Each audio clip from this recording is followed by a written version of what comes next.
একবার একটা সাপ একটা জোনাকি পোকার পিছু করছিল। কিছু দূর যাওয়ার পরে জোনাকি পোকাটা বুঝতে পারে এবং সে দাঁড়িয়ে পড়ে সাপের দিকে তাকিয়ে তাকে বলে, আমি সাপ ভাই 3টে প্রশ্ন করব?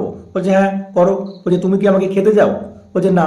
বলছে আমি কি তোমার কোনো ক্ষতি করেছি? বলছে না। বলছে তাহলে কেন তুমি আমার পেছনে পড়ে আছো? কেন আমাকে মেরে ফেলতে চাইছো?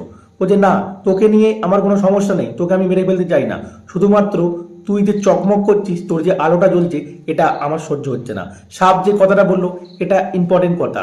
আমাদের জীবনে কিন্তু এরকম অনেক মানুষ আছে যে তোমার আশেপাশে ঘুরছে।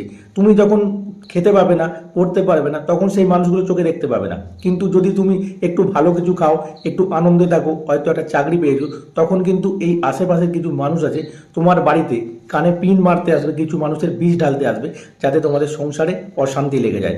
এই অশান্তিটা লাগাবার হচ্ছে কাজ, যেমন এই সাপটা আজকে করছে। এরা সহ্য করতে পারে না তুমি ভালো থাকো, তুমি ভালো খাও। এরা শুধুমাত্র এটাই চায় যে তোমাদের মধ্যে অশান্তি লাগিয়ে দিতে, যাতে তোমার সংসারটা ভেসে যায়। এরকম মানুষের থেকে অবশ্যই সাবধানে থাকবেন।